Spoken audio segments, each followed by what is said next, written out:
복도에 떨어진 낡은 가죽 지갑을 집어들고 면접관에게 쫓아가 건넸을 때 그가 무심코 지갑을 받아들이는 순간 반쯤 열린 틈 사이로 빛바랜 가족사진 한 장이 눈에 들어왔습니다. 사진 속에는 젊은 시절의 그 남자와 함께 웃고 있는 여자, 그리고 여자의 품에 안긴 5살쯤 되어 보이는 여자아이가 있었는데 그 여자는 우리 어머니였고 그 아이는 바로 저였어요. 심장이 멎는 것 같은 충격 속에서 그를 멍하니 쳐다보았지만 그는 아무런 반응도 보이지 않은 채 지갑을 주머니에 넣고 돌아서서 사라졌습니다. 20년 전 우리를 버리고 떠났던 아버지. 강철호가 바로 저를 면접했던 그 차가운 남자였다는 사실을 저는 그 순간 깨달았죠. 이 믿을 수 없는 재회가 일어나기 며칠 전으로 돌아가면 저 한지우는 병원 복도의 차가운 의자에 앉아 진단서를 내려다보며 손이 부들부들 떨리는 것을 도무지 멈출 수가 없었습니다. 악성 종양 3기, 즉각적인 수술 필요라는 문장이 눈앞에서 아른거리며 마치 저를 조롱하는 것 같았고 수술비 3천만 원이라는 숫자는 제게 있어 그저 천문학적인 금액일 뿐이었어요. 통장 잔고 120만 원으로는 어머니의 생명을 구할 방법이 전혀 보이지 않았습니다. 지우야, 엄마는 괜찮으니까 너무 걱정하지 마. 진료실에서 나온 어머니는 오히려 저를 다독이며 환하게 웃으려 애쓰셨지만 그 미소 뒤에 숨겨진 두려움을 저는 너무나 잘 알고 있었습니다. 집으로 돌아오는 버스 안에서 제 옆자리에 놓인 대출 광고 전단지를 집어들었다가 연이율 25%라는 문구를 보고는 그대로 구겨서 쓰레기통에 던져버렸어요. 그날 밤 잠들지 못하고 뒤척이다가 거실로 나왔는데 어머니가 소파에 앉아 낡은 앨범을 펼쳐놓고 조용히 우시는 모습을 목격했습니다. 앨범 속에는 20해 전 아버지가 아직 우리 곁에 있던 시절의 사진들이 가득했고 저를 안고 웃고 있는 젊은 아버지의 얼굴이 지금도 생생하게 기억났죠. 다음 날 아침 출근 준비를 하다가 우연히 인터넷 채용 공고에서 철호건설 격리 직원 모집이라는 글을 발견했고 급여가 제법 괜찮아 보여 서둘러 지원서를 작성했습니다. 면접 당일 회사 건물 앞에 섰을 때 유독 위압적으로 느껴지는 건물의 모습에 주눅이 들었지만 어머니를 위해서라면 무엇이든 해야 한다는 각오로 안으로 들어갔어요. 면접장에는 10여 명의 지원자들이 긴장한 표정으로 앉아 있었고 정면에 앉은 50대 중반쯤 되어 보이는 남자의 차갑고 날카로운 눈빛이 제일 먼저 눈에 들어왔습니다. 여러분, 우리 회사에서 가장 중요한 건 돈입니다. 돈을 벌지 못하는 직원은 필요 없어요. 그 남자의 목소리는 쇠붙이처럼 차갑게 울렸고 제 차례가 되어 앞으로 나가자 왜 우리 회사에 지원했습니까? 라고 물었습니다. 저는 떨리는 목소리로 가족을 위해 일하고 싶습니다라고 대답했는데 순간 그의 표정이 미묘하게 굳어지는 것을 느꼈어요. 면접이 끝나고 대기실로 나오는 길, 복도에 떨어진 낡은 가죽 지갑이 눈에 띄어 집어들었고 그게 면접관이었던 그 남자의 것임을 알고 쫓아가 건네주었습니다. 그리고 그 지갑 속에서 본 가족 사진으로 인해 제 인생은 완전히 뒤집혀 버렸습니다. 집에 돌아온 저는 어머니 몰래 서랍 깊숙이 보관된 오래된 가족 사진을 꺼내 확인했고 20년 전 우리 가족을 버리고 떠났던 아버지. 강철호가 바로 오늘 저를 면접했던 그 차가운 남자였다는 사실을 다시 한번 확인할 수밖에 없었습니다. 어머니를 살리기 위해 발버둥 치는 절박한 상황에서 하필이면 우리를 버렸던 그 사람의 회사에 면접을 보러 갔다니 이게 대체 무슨 운명의 장난이란 말입니까? 합격 통보 문자를 받았을 때 제 손은 떨렸지만 그건 기쁨이 아니라 복수를 향한 각오 때문이었어요.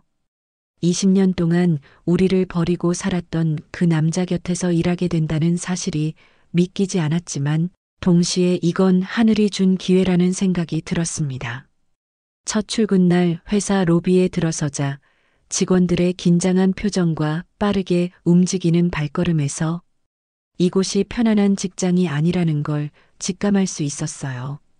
경립으로 배정받아 자리에 앉자마자 사무실 안쪽에서 고함 소리가 들려왔는데 강철호 사장이 한 직원을 호되게 질책하고 있었습니다. 이번 달 실적이 이게 뭡니까? 이런 식으로 일할 거면 당장 그만두세요. 급여 30% 삭감입니다. 그 직원은 고개를 푹 숙인 채 아무 말도 하지 못했고 주변 동료들도 숨죽이며 자리를 지킬 뿐이었어요. 강철호는 냉정한 표정으로 사무실을 가로질러 자기 방으로 들어갔고 옆자리 선배가 작은 목소리로 저분이 철혈마예요. 조심하세요. 라고 귀띔해 주었습니다. 그날 이후 저는 강철호의 비리나 약점을 찾기 위해 의도적으로 야근을 자청했고 다른 직원들이 모두 퇴근한 후 사무실에 남아 서류들을 뒤지기 시작했어요. 회계장부를 살펴보며 횡령이나 탈세 같은 증거를 찾으려 했지만 모든 장부는 투명했고 오히려 직원 복지비를 사장 개인 급여에서 충당한 흔적들만 발견됐습니다. 이상하다는 생각이 들어 더 깊이 파고들던 어느 날 저녁 퇴근하는 강철호를 몰래 따라가 보기로 결심했어요. 그는 회사에서 나와 곧장 시내 한 병원으로 향했고 저는 충분한 거리를 두고 뒤를 밟았습니다. 병원 소아암 병동 앞에서 강철호는 간호사와 짧게 대화를 나눈 후 두툼한 봉투를 건넸고 간호사는 고개를 깊이 숙이며 감사 인사를 했어요. 그는 병실 안으로 들어가 아이들에게 선물 상자들을 나눠주었고 아이들은 환하게 웃으며 그를 반겼습니다. 복도 구석에 숨어 그 장면을 지켜보던 저는 머릿속이 복잡해지기 시작했고 냉혹한 수전노라던 그 사람의 다른 모습에 혼란스러웠어요. 다음 날 회사에서 점심시간에 최 비서를 우연히 마주쳤고 저는 넌지시 사장님은 원래 저런 분이세요? 라고 물었습니다. 최 비서는 의미심장한 미소를 지으며 겉과 속이 다른 분이죠. 하지만 함부로 판단하지 마세요. 라고 대답했어요. 그날 밤 집에 돌아와 어머니에게 전화를 걸어 조심스럽게 아버지에 대한 기억을 물어봤는데 어머니는 잠시 침묵하시다가 좋은 사람이었는데 갑자기 변했어. 왜 떠났는지는 끝내 말하지 않았지. 라며 목이 메셨습니다. 전화를 끊고 나서 저는 창밖을 바라보며 도대체 무엇이 진실인지 강철호라는 사람은 악당인지 아니면 다른 무언가를 숨기고 있는 건지 알 수 없었어요.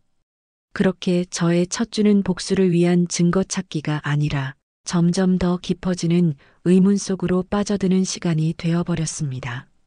회사 생활 한 달째 같은 부서의 민재 선배가 점심시간에 제 옆에 앉으며 지우 씨 이상한 거 하나 발견했어요. 라고 작은 목소리로 속삭였습니다. 민재 선배는 며칠 전 사장실 청소를 도와주다가 우연히 금고 비밀번호를 보게 됐다며 그 번호를 적은 쪽지를 제게 건넸어요. 혹시 궁금하면 한번 확인해 봐요. 저는 무서워서 못하겠어요. 라는 말을 남기고 선배는 자리를 떠났고 저는 그 쪽지를 주머니에 넣은 채 하루 종일 고민에 빠졌습니다.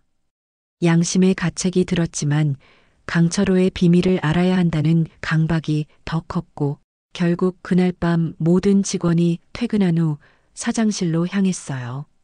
어둠 속에서 손전등을 켜고 금고 앞에 무릎을 꿇은 채 번호를 입력하자 찰칵 소리와 함께 금고 문이 열렸습니다.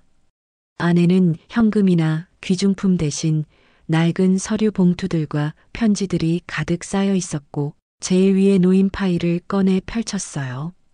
한미숙 앞으로 된 20년치 송금 내역서가 차곡차곡 정리되어 있었고 매달 빠짐없이 입금된 금액들이 빼곡하게 적혀 있었습니다. 손이 떨려 서류를 떨어뜨릴 뻔했는데 그 옆에는 봉투에 담긴 편지들이 수백 통 쌓여 있었어요.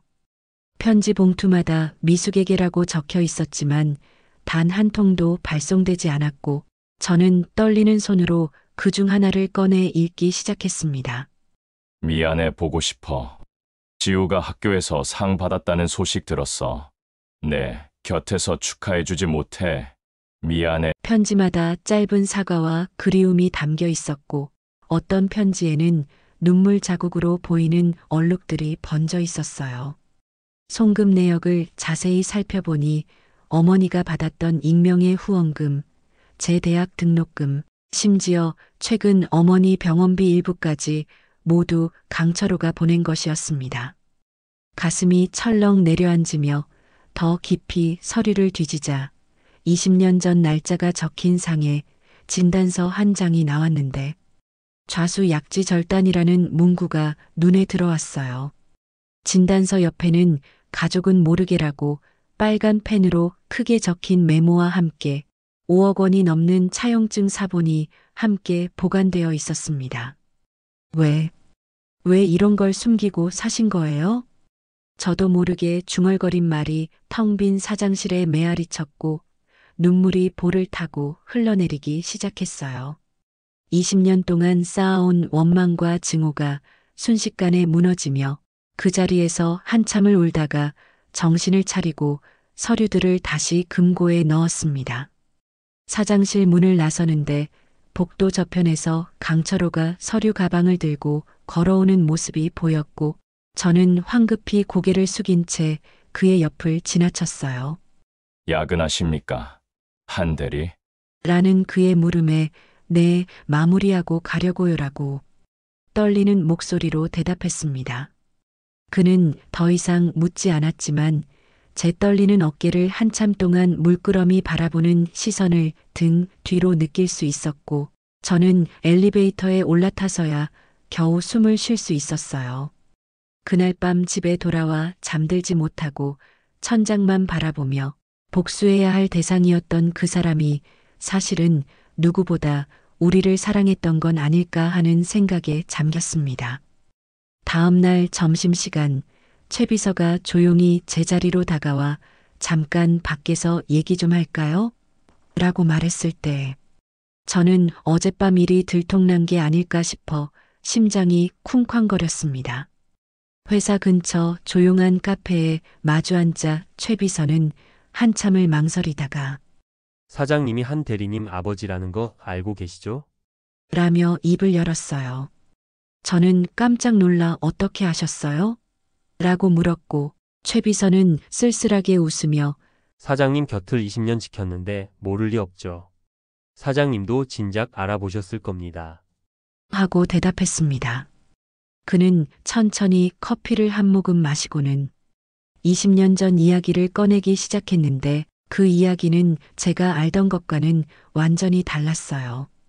IMF가 터지던 그해 사장님 회사는 하루아침에 무너졌습니다.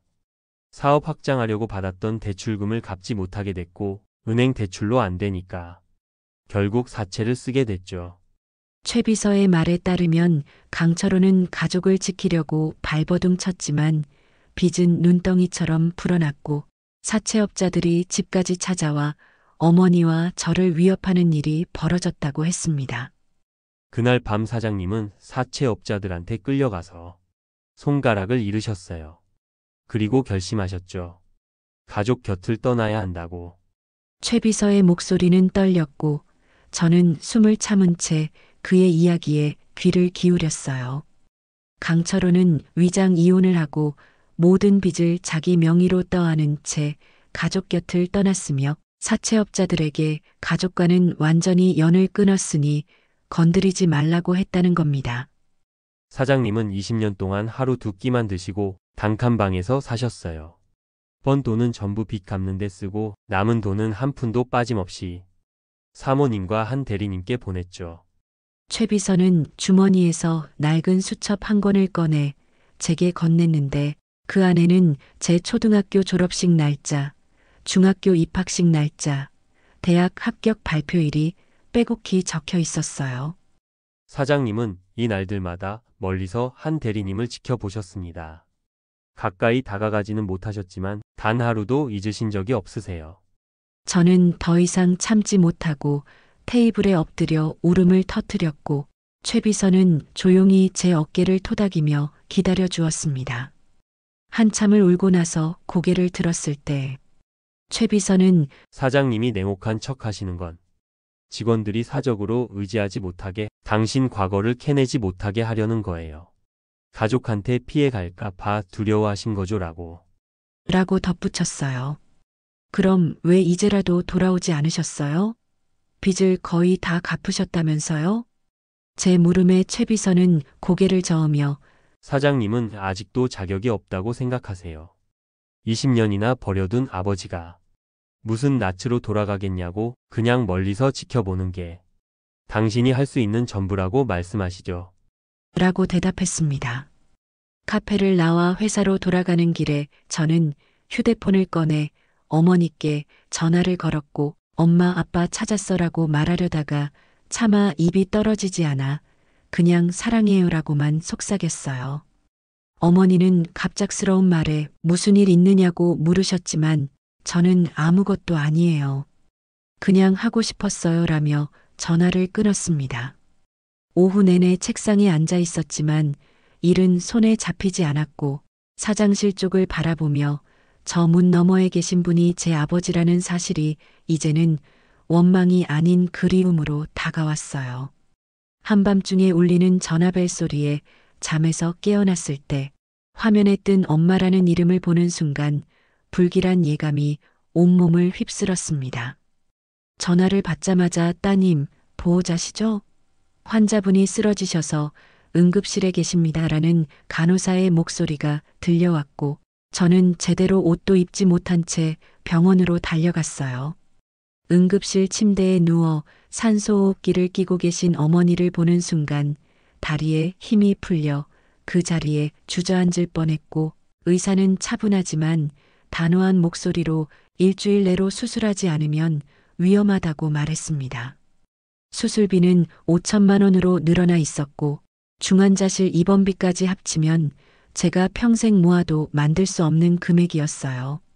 다음 날부터 저는 미친 듯이 돈을 구하려 뛰어다녔지만 은행 대출 창구마다 신용등급이 낮습니다. 담보가 부족합니다라는 차가운 거절만 돌아왔습니다.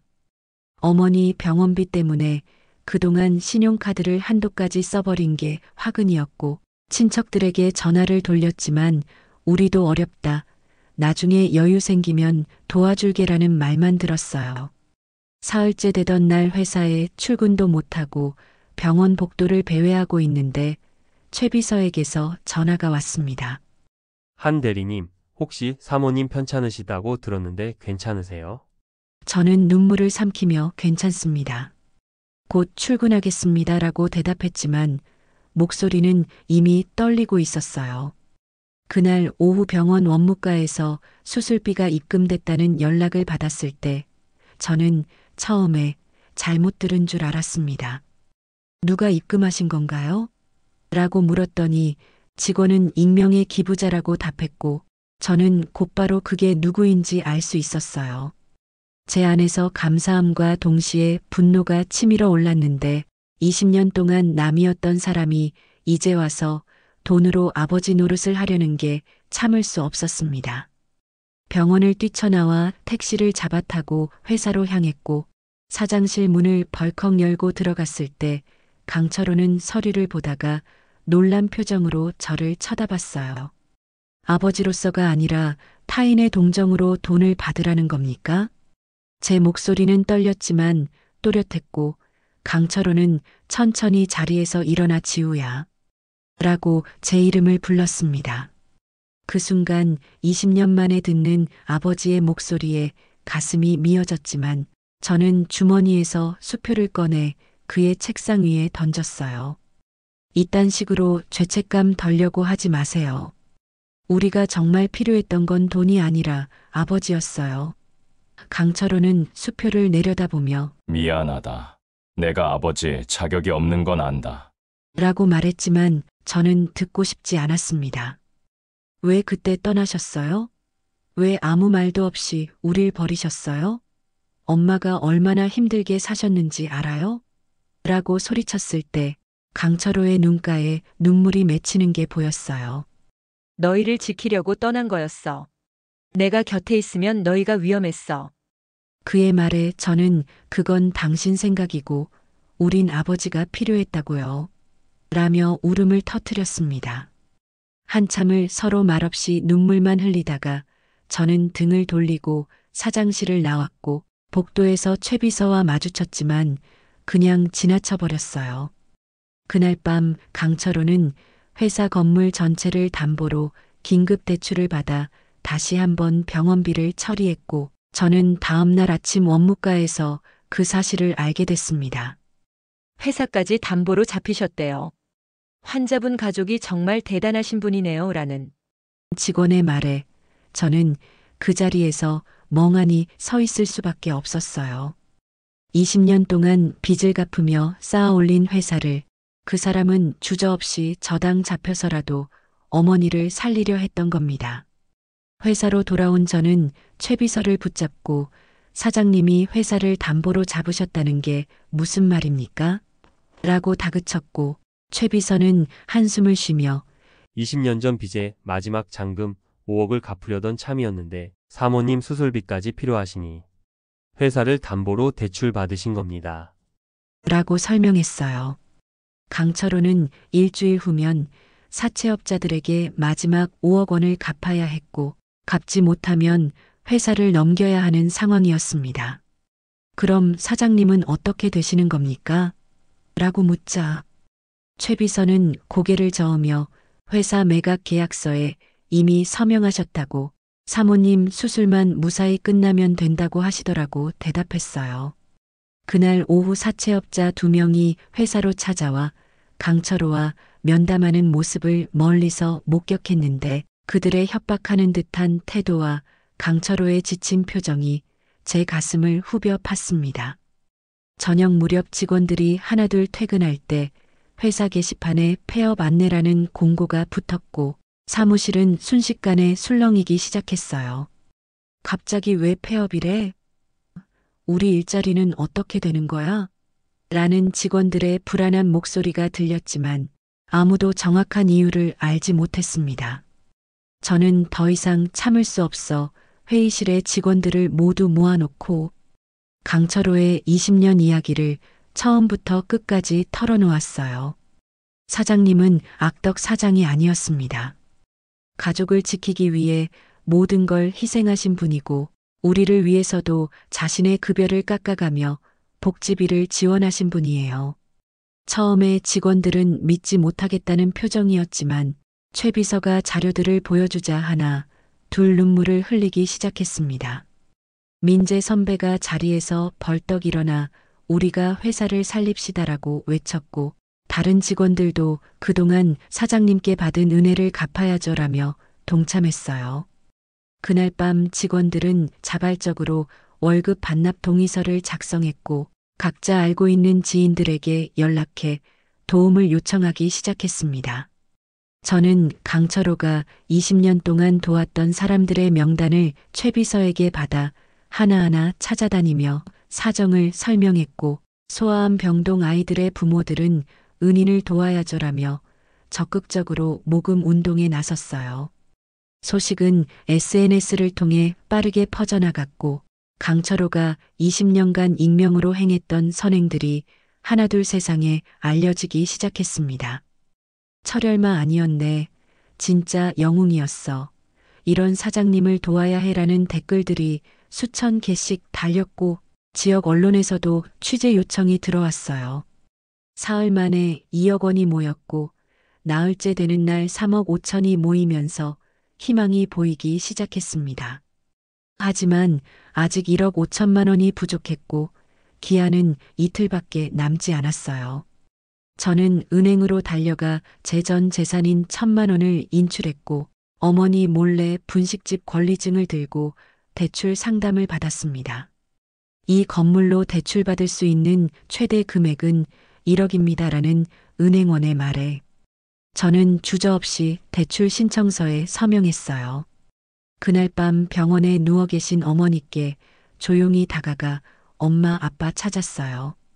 그리고 이제 우리가 아빠를 구할 차례예요라고 속삭였고 어머니는 잠결에 희미하게 미소 지으셨습니다. 마지막 날 아침 부족한 금액은 직원들이 십시일반 모아 채웠고 저는 총 5억 원이 든 통장을 손에 쥔 채 떨리는 마음으로 사채업자들과의 약속 장소로 향했어요. 회의실 앞에 도착했을 때 강철호는 계약서 앞에 앉아 펜을 들고 있었고 저는 문을 박차고 들어가며 잠깐만요. 라고 외쳤습니다. 강철호와 사채업자들이 놀라 저를 쳐다봤고 저는 통장을 테이블 위에 내려놓으며 여기 5억 있습니다. 이제 우리 아버지 놔주세요라고 말했어요. 사채업자들은 통장을 받아들고 잔액을 확인한 뒤 서로 얼굴을 마주보며 진짜 5억이네라고 중얼거렸고 그중 한 명이 강철호를 향해 20년이나 걸렸지만 결국 다 받았으니 우리도 이제 끝입니다라고 말했습니다. 그들은 차용증을 꺼내 강철호 앞에서 찢어버렸고 이런 사장은 처음 봤어요. 손가락까지 잘리면서도 가족 얘기는 입에 담지도 않았죠라며 고개를 저었어요. 사채업자들이 나가고 회의실에는 강철호와 저 그리고 문 밖에서 지켜보던 직원들만 남았는데 강철호는 의자에 주저앉아 얼굴을 두 손으로 감싸며 오열하기 시작했습니다. 미안하다. 정말 미안하다. 고맙다. 그의 떨리는 목소리는 20년간 쌓인 고통과 외로움, 그리고 뒤늦은 안도감이 뒤섞인 듯 했어요.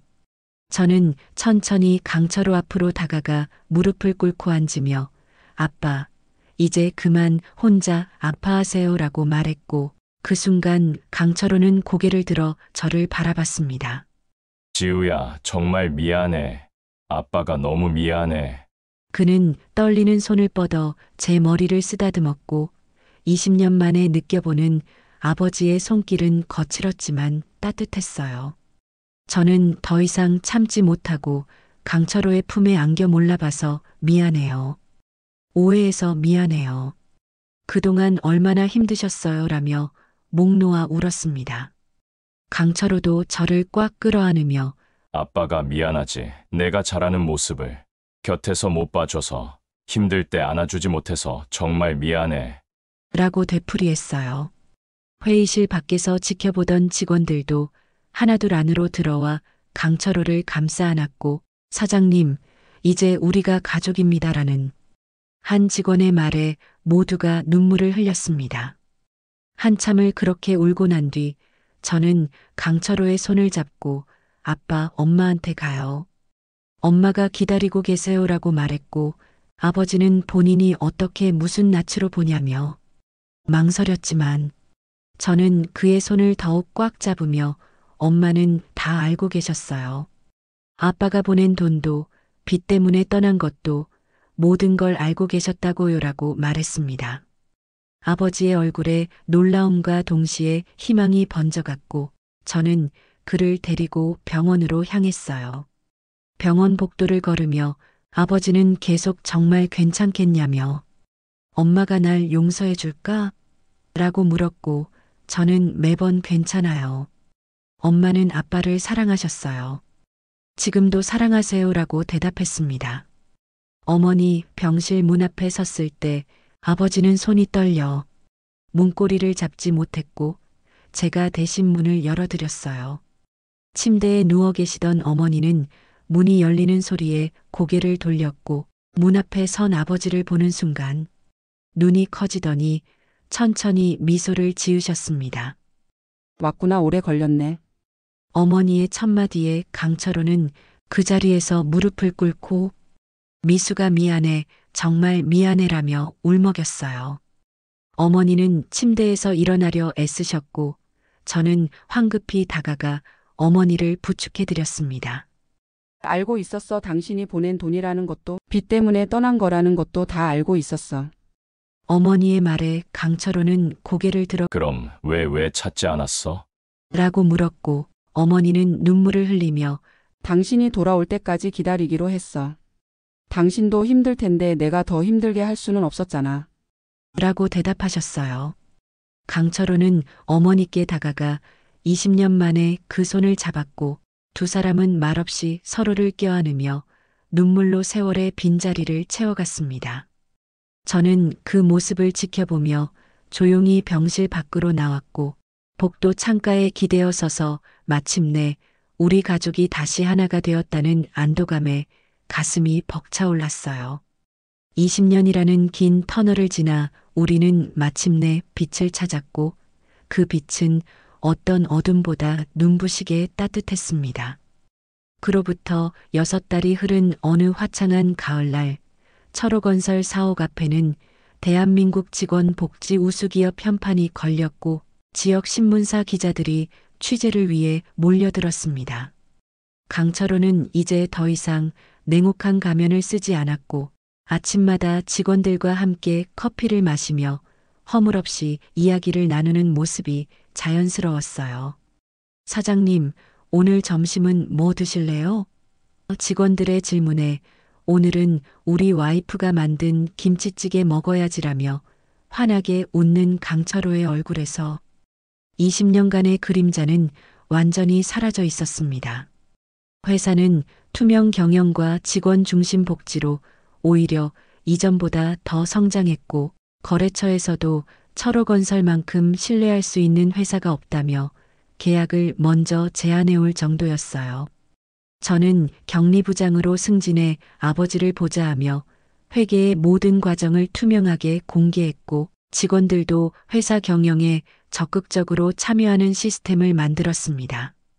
어머니는 수술 후 완쾌하셔서 회사 구내식당을 맡아 매일 직원들에게 정성스러운 밥상을 차려주셨고 사모님 손맛 때문에 출근한다는 농담이 나올 정도로 인기가 높았어요.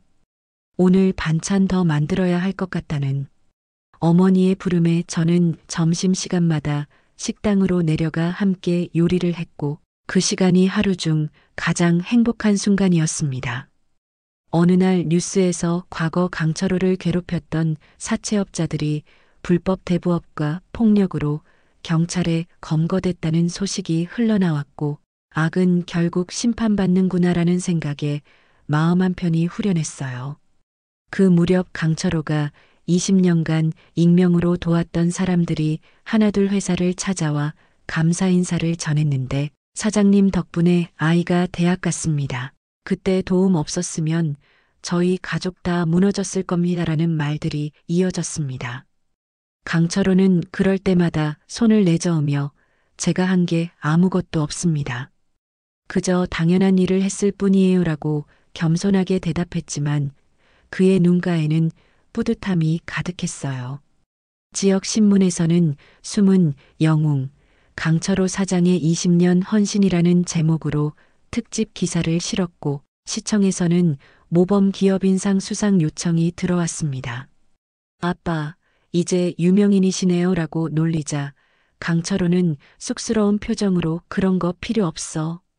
우리 가족이랑 직원들이 행복한 게 최고지라며 제 머리를 쓰다듬었어요. 어느 토요일 오후 소아암 병동 아이들이 선생님들과 함께 회사를 방문했는데 아이들은 직접 그린 그림과 손편지를 들고 왔습니다. 사장님 덕분에 저 건강해졌어요. 사장님은 슈퍼히어로예요 라고 적힌 편지들을 읽으며 강철호는 눈시울을 붉혔고 아이들을 한 명 한 명 안아주며 너희가 아저씨를 살게 해줬단다. 고마워라고 속삭였어요. 회의실에서는 아이들을 위한 작은 파티가 열렸고 직원들이 준비한 선물과 케이크를 받은 아이들의 환한 웃음이 사무실 가득 울려 퍼졌습니다. 그날 저녁 강철호, 어머니, 그리고 저는 회사 옥상 정원에 올라가 석양을 바라보며 나란히 섰고 강철호가 양옆으로 저와 어머니의 손을 잡았어요. 20년이 걸렸지만 이제야 진짜 부자가 된 것 같아. 강철호의 말에 어머니는 돈이 많아서요? 라고 물으셨고 강철호는 고개를 저으며 아니 사랑하는 사람들이 곁에 있어서지라고 대답했습니다. 저는 두 분의 손을 꽉 잡으며 우리 이제 절대 놓지 말아요. 다신 헤어지지 말고 평생 함께해요라고 말했고 세 사람은 서로를 바라보며 환하게 웃었어요. 저 멀리 지는 해가 우리를 황금빛으로 물들이는 동안 20년의 이별과 고통, 그리고 오해는 모두 용서와 사랑으로 녹아내렸습니다. 바람이 불어와 어머니의 머리카락을 흩날렸고 강철호는 다정하게 그 머리카락을 귀 뒤로 넘겨드리며 사랑해, 우리 가족이라고 말했어요. 그 순간 저는 깨달았습니다. 진정한 부는 통장 잔고나 회사 규모가 아니라 함께 웃고 울며 서로를 지켜주는 사람들이라는 것을요. 우리 세 사람의 그림자가 옥상 바닥에 길게 드리워졌고 그 그림자들은 이제 다시는 떨어지지 않을 하나의 형태로 이어져 있었습니다. 멀리서 들려오는 도시의 소음 속에서도 우리의 웃음소리만큼은 또렷하고 따뜻했고 그 여운은 오래도록 가슴속에 남아 행복한 울림으로 퍼져나갔습니다.